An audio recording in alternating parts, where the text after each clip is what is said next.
Thanks to all of you for coming along today to hear about how the Robotic Float project is helping with ocean research.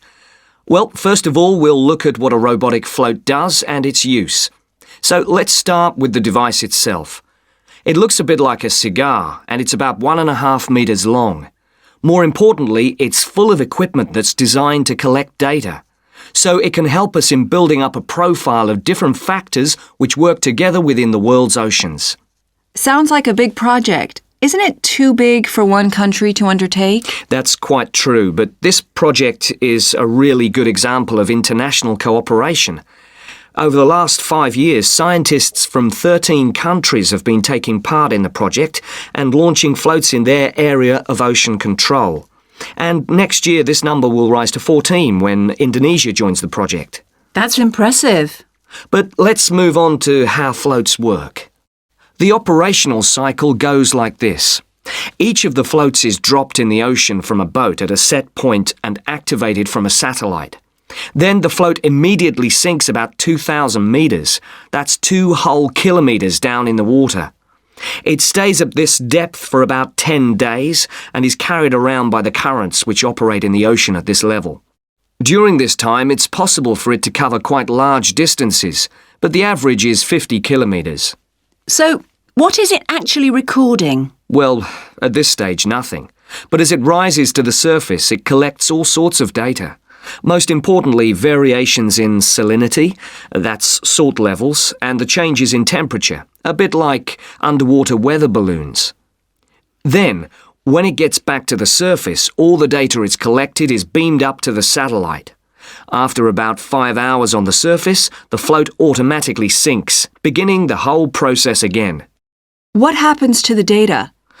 Well, the information is transferred direct to onshore meteorological stations, like our one in Hobart, and within 4 hours the findings can be on computers, and they can be mapped and analysed. You say you're building models of the world's ocean systems, but how are they going to be used? And more importantly, when?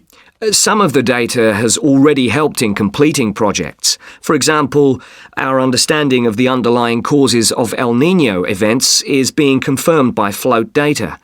Another way we're using float data is to help us to understand the mechanics of climate change, like global warming and ozone depletion.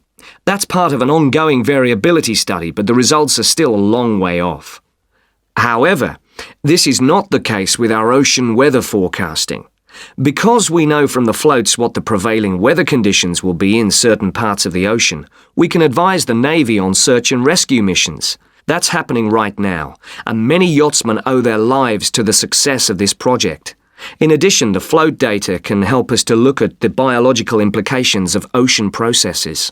Would that help with preserving fish stocks? Yes, and advising governments on fisheries legislation. We're well on the way to completing a project on this. We hope it will help to bring about more sustainable fishing practices. We'll be seeing the results of that quite soon. It sounds like the data from floats has lots of applications. Yes, it does.